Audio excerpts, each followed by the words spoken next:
a global platform now that Caitlin will have coming into the professional ranks. So it's really a great time to be in basketball. Caitlin Clark is clearly a catalyst for a business that was, and let's be honest, Caitlin to some degree financially saved the WNBA. It was hemorrhaging money for years. To build, you have to scale, and ultimately expansion had always been on my list.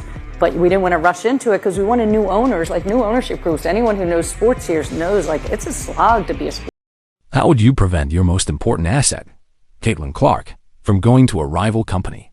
Just hours ago, the WNBA provided the world with an answer to this query. The world has gone crazy about Caitlin Clark, a name synonymous with basketball excellence. Hi, Caitlin. Hey, what's up, Caitlin? Hey, Caitlin. Caitlin. Renowned for her intense competition and astounding range. After being selected by the WNBA, Clark was anticipated to take the league to new heights. The Indiana Fever select Caitlin Clark, University of Iowa. But according to recent speculations, Clark may decide to leave the WNBA and go to Europe in order to pursue the rich contracts that await her. However, the WNBA is now willing to make an unprecedented offer of an ownership stake. Caitlin Clark's arrival in the WNBA was expected to be a game-changer for the Indiana Fever, who wanted to keep her on U.S. territory. I actually looked up how much the tickets are going for. I kind of cut that price in half. The WNBA saw Clark as their golden ticket following an incredible college career in which she broke attendance records and attracted millions of viewers. Her ability to attract superfans, boost TV viewership, and increase attendance to levels never seen by the league before made her the most anticipated rookie in recent WNBA history. The Indiana Fever, who had trouble with attendance and performance, saw their numbers skyrocket after selecting Clark. The Fever are going to be over 200,000 higher than the next highest total attendance in league history. Clarkonomics, my friend! Many people thought she could completely change the franchise on her own. Thus, her capacity to attract fans wasn't merely conjecture while she was in college. Years during her first season in the league, Clark's games became must-watch events, resulting in some of the most viewed games in women's basketball history and an almost four-fold increase in Indiana Fever attendance. This helped the WNBA have one of its finest seasons in terms of TV ratings.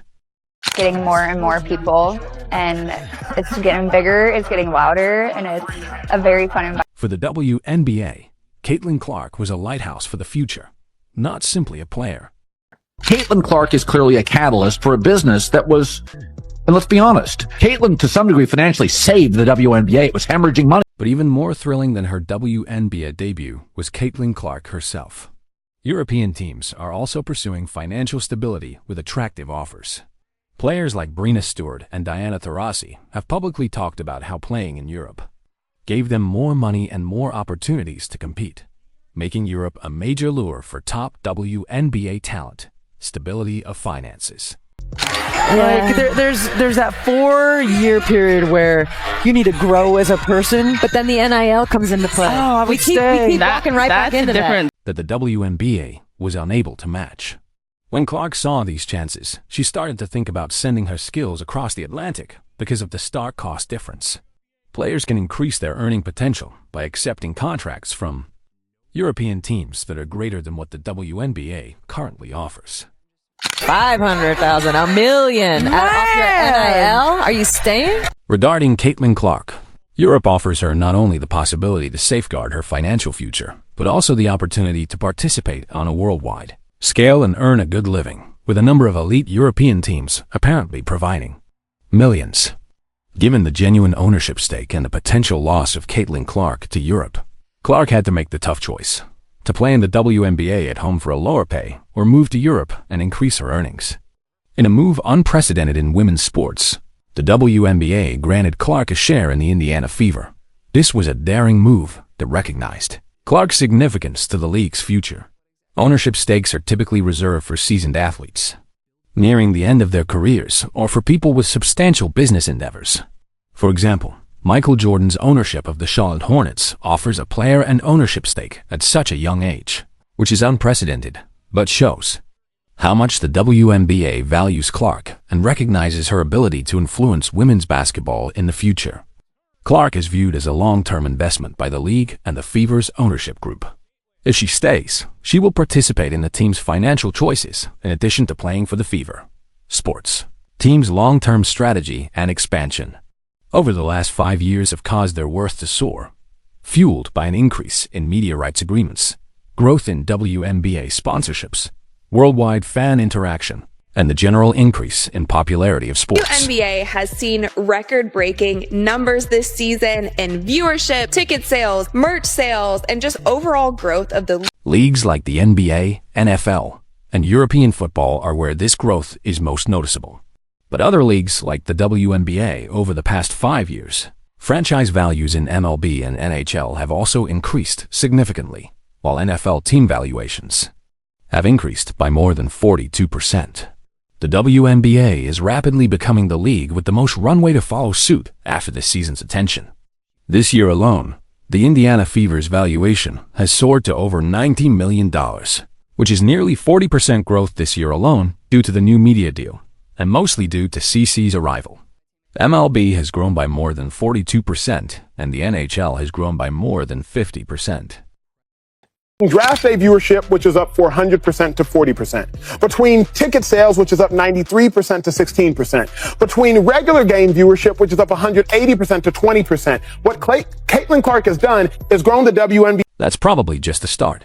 Clark's ownership stake will enable her to build long-term wealth and position her to become the first female BASKE to BALL player to become a billionaire.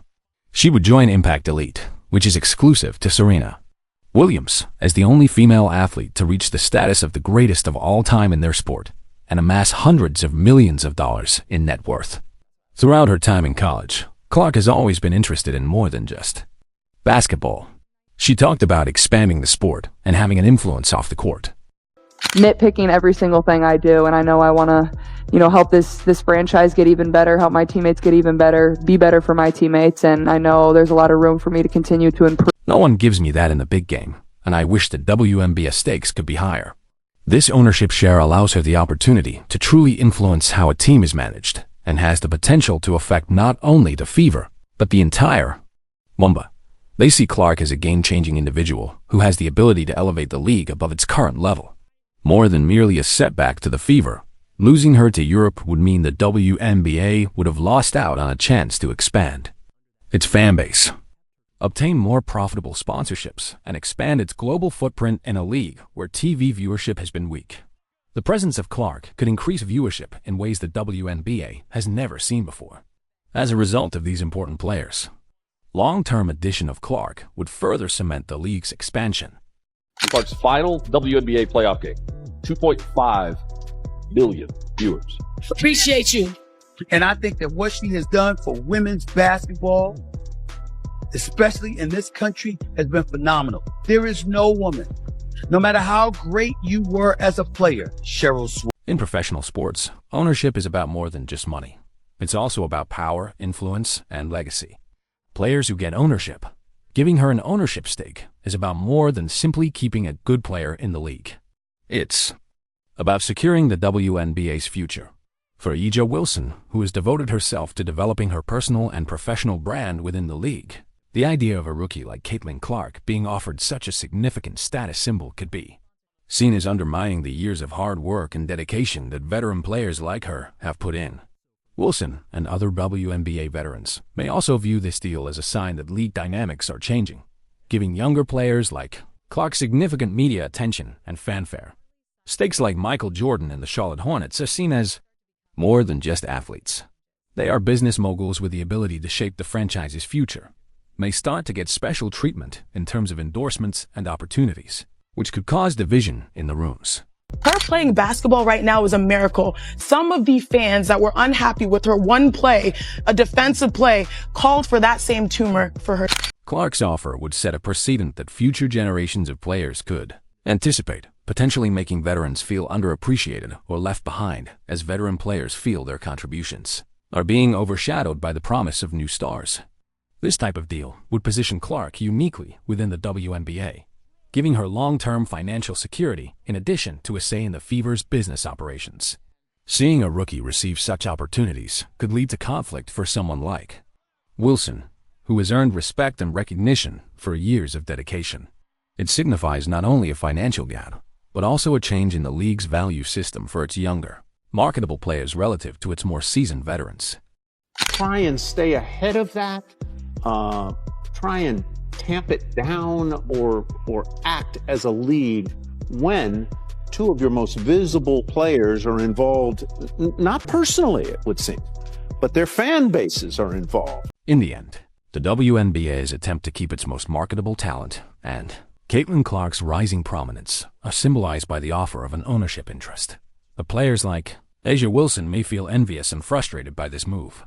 For Clark, this decision could alter the direction of women's basketball because it involves more than just basketball. It involves the legacy she wishes to leave behind.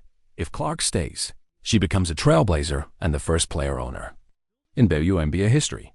But if she leaves, it will raise even more concerns about the league's ability to retain its stars. In any case, Caitlin Clark is in charge of the WNBA's future. Do you think she will accept the ownership stake and remain in the WNBA? Or will she take her skills to Europe? Please share your ideas in the comments section below. And remember to hit the bell for more, and like and subscribe.